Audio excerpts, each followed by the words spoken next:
Welcome to Entrepreneurs the Playbook. This is David Meltzer live from the greatest stadium ever created. That's $1 billion screen behind me, if you can believe it. Anything can be manifested, including that screen. I'm here with Scott Jeffrey Miller. He's the author of an incredible book, multiple books, by the way, The Ultimate Guide to Great Mentorship, 13 Roles to Making a True Impact. Welcome to the Playbook, Scott. Man, thank you for the platform and this gigantic spotlight. I appreciate it. I'm in awe. I want to see your face up there. Maybe we can work that out. Besides, my wife would say that would be ill-advised. ill-advised. Right? Yes. Yeah, exactly. Unlikely and ill-advised. We can make it likely, but yes, maybe ill-advised. Anyway, you're an impactful leader, and there's so many different perspectives into leadership. I'm blessed to have my college football coach here, and yes, he's one of my favorite leaders in the world. Ironically, one of my other favorite leaders in the world went to Occidental as well, which is President Obama. So leadership has played an important part since I've been really young, and it's because of the impact that the leader has had on me. And you talk about these 13 roles of true impact. I was hoping that we could look at the impactful side of leadership. But before we do, I'd love you to define, I'm always wondering, someone like you that has worked with Franklin Covey in the leadership business for so long, years. Writing so many books about leadership. How do you define leadership? Well, I think leadership is igniting the spark in someone that may have dimmed. It might be identifying, naming the super genius that they don't know they have. It's really believing in someone more perhaps than they believed in themselves. Dr. Covey would say that.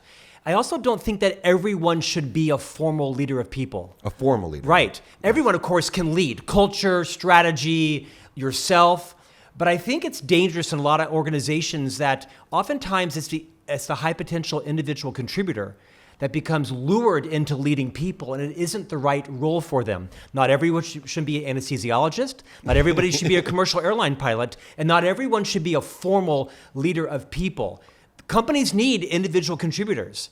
I've been leading people for 30 years. I need a break. I just want to be responsible for myself right now. I think leadership is a noble career, but not everyone should sign up to lead people because it isn't their natural calling. Can it be learned? Yes, but the price might not be worth it for everybody. It's so funny you say that because as a young sales person and then became a sales leader as a vice president of a multi-billion-dollar corporation in my 20s, I would make the mistake often of taking my best salespeople and making them leaders, and then I ended up with a really bad leader and just lost my best salesperson. Totally. I think the key to making that transition from individual contributor to leader of people is something you're passionate about. It's your mindset.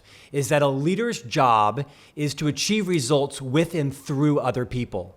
So when people are the top producer and they're lured into leadership, they've got to be really mindful that you aren't the star anymore. Your job isn't to save the day, to always rush in and do it. You've got to let people struggle. You've got to recognize that your job is to coach and build capability and show patience and listen, and recognize that there's other ways to accomplish things different than perhaps you would do it. It's so funny you say that as well. When I met Dennis Waitley as a young man, I lived in There's San a name Diego. from the past, an amazing thought leader himself. I was very resistant to him and Mike Bosworth teaching me to sell.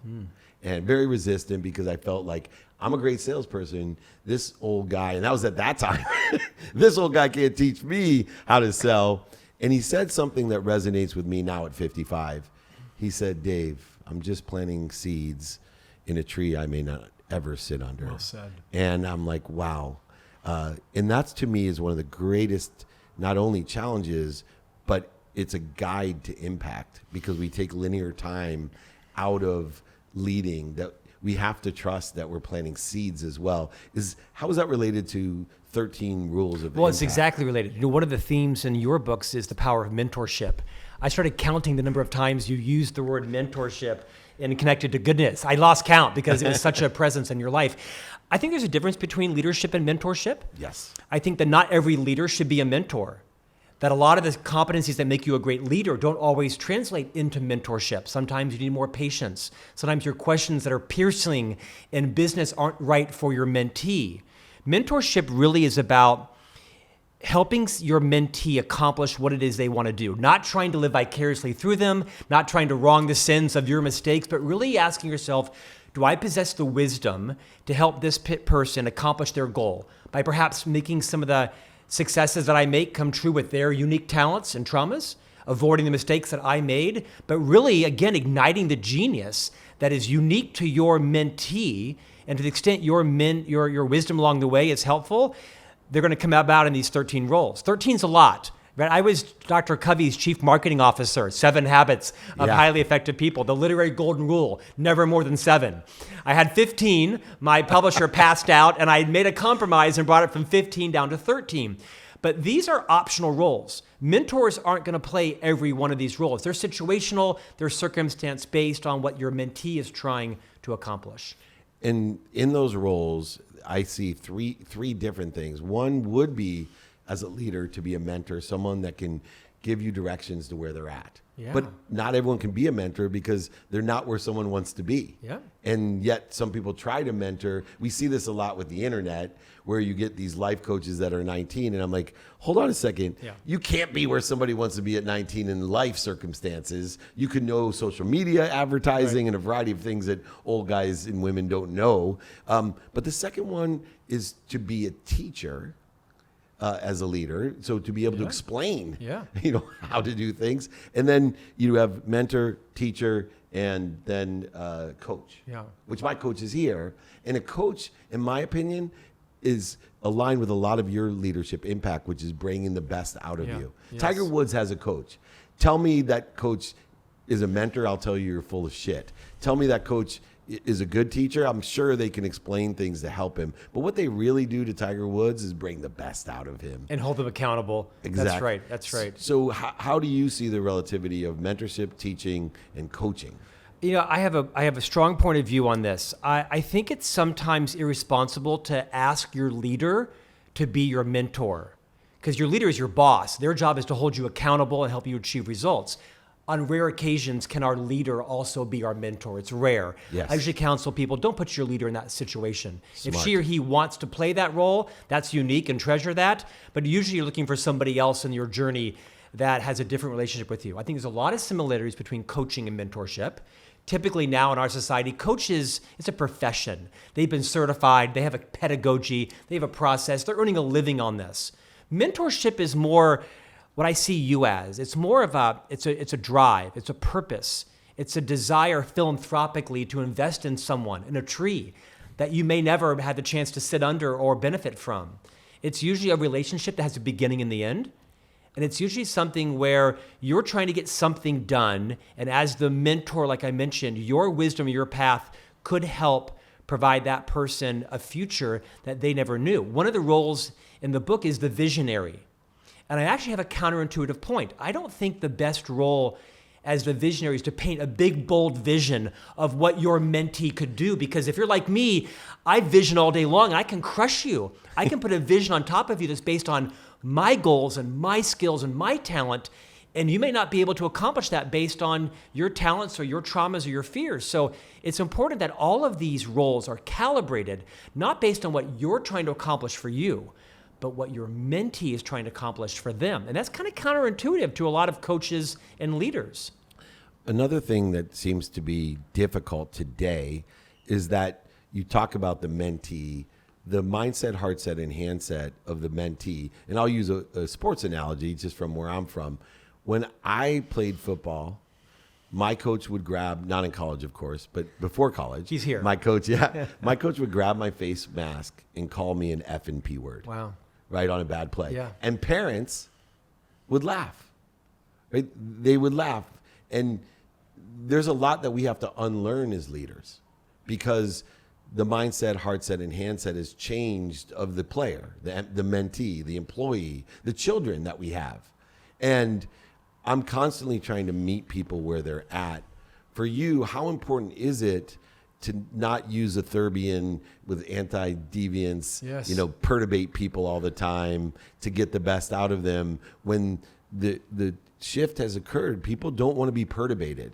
There has to be other ways to communicate to bring the best out or plant a seed.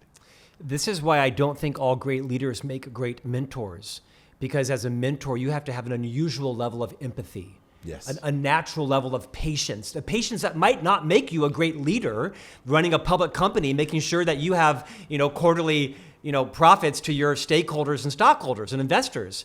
There's obviously crossover skills, but you're right. I mean, patience is a leadership competency now. It's a mentoring competency. Empathy, vulnerability, relatability. By the very nature of being a mentor, you're likely probably more seasoned, a little older, years in the saddle, more experience. And so you're going to have a bit of an intimidating impact on your mentee. You want your mentee to be vulnerable. You want them to feel comfortable talking about their fears and their challenges. You don't want them mirroring your behavior or your vocabulary. They're just faking it. So I think if I were to offer any advice to a mentor, it's develop your self-awareness. Know what it's like to be on the other side of a Zoom call or at a Starbucks or coming to your multi-million-dollar office, sitting behind your big desks with all your accolades on the wall. It's super intimidating. If you really want your mentee to take full advantage of your insights, you have to lower the barriers. You have to know what it's like to be coached by me, what it's like to be married to me, what it's like to be parented by me.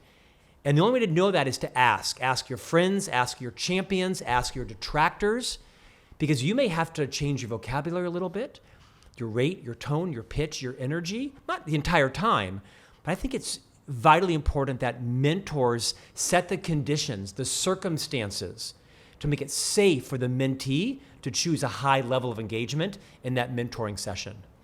And now I teach values. I'm a value-based leader, and I've written books about Beyond Connected to Goodness, which incorporates my four values as basic foundational values of everything, from compassionate capitalism, creating the life you love with Jack Canfield, to even game-time decision-making. You've touched on two of my values, which is empathy and accountability.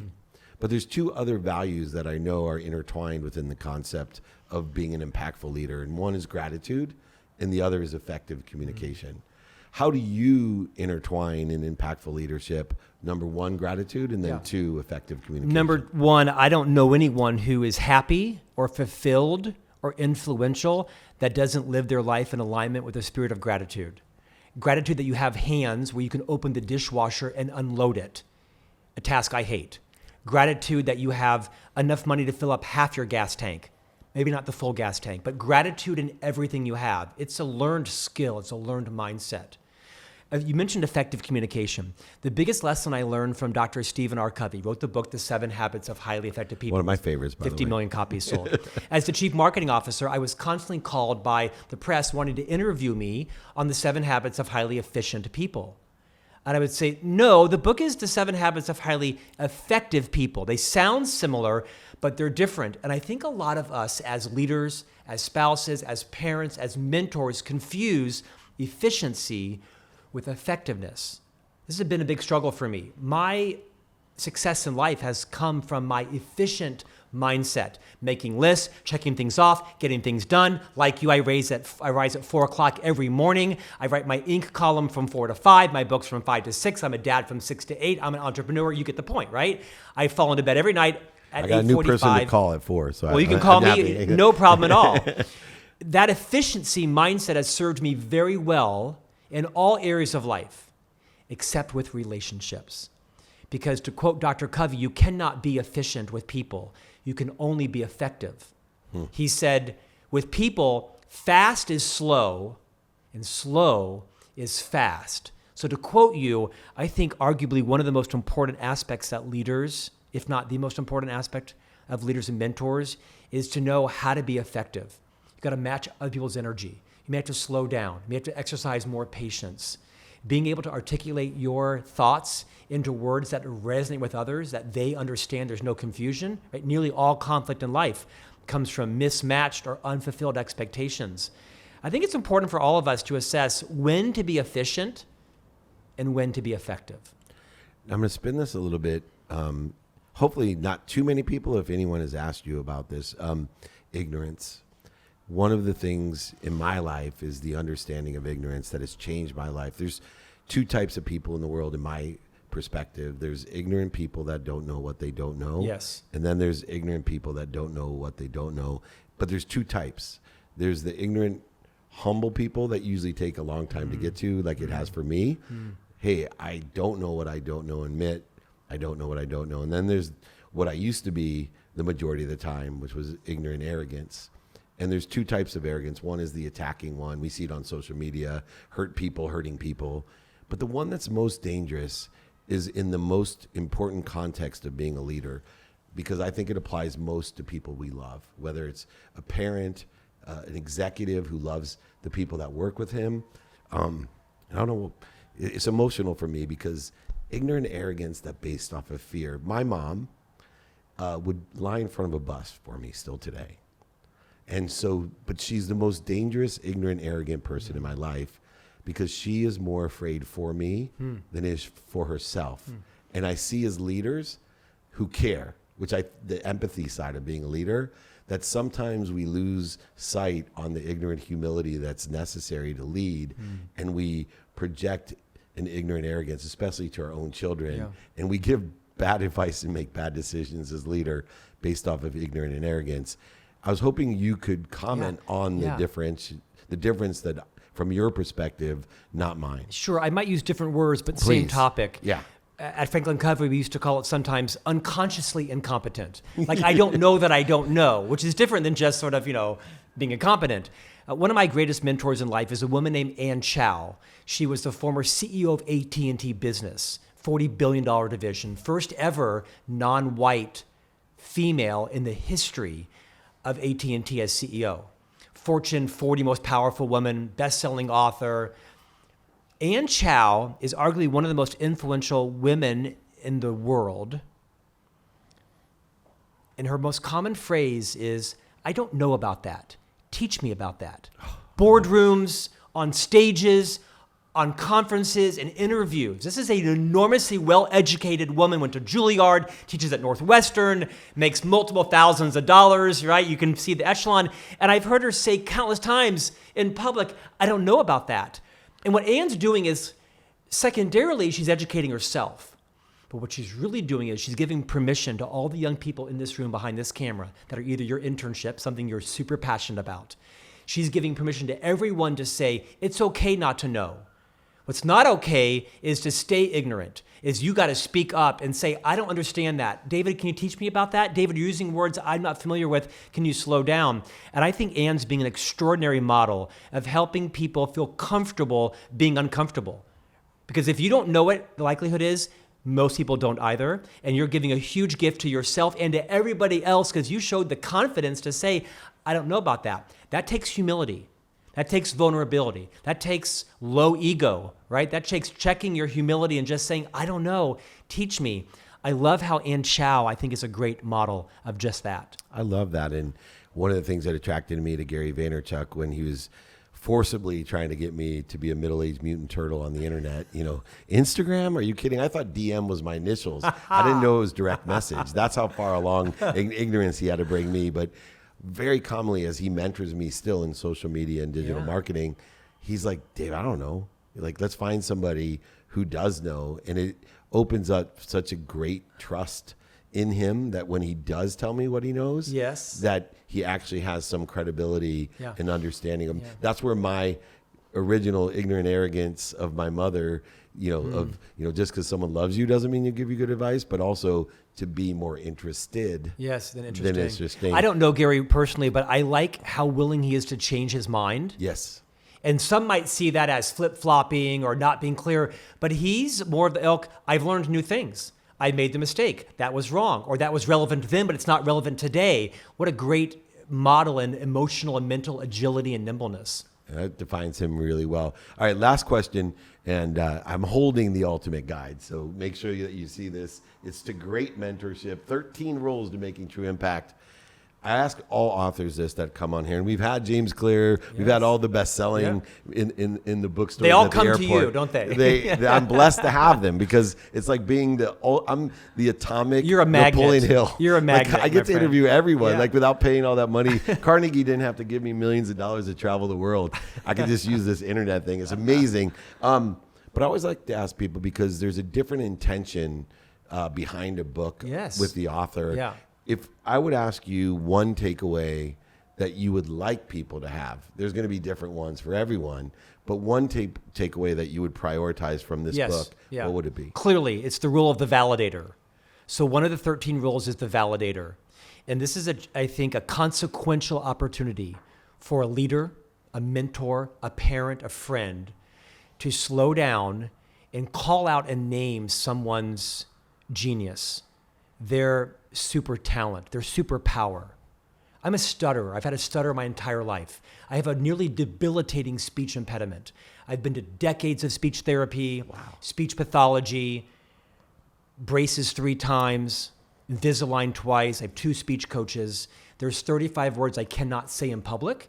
And in the wintertime, where I live in Park City, Utah, it quadruples. So if you ever come skiing, it'll be a very quiet day. But I once worked at a bakery in Orlando, Florida, and a woman walked in. I was like 19 years old. A woman walked in from the Middle East and bought a pastry and asked me for directions somewhere. 4 blocks this way, 2 blocks that way.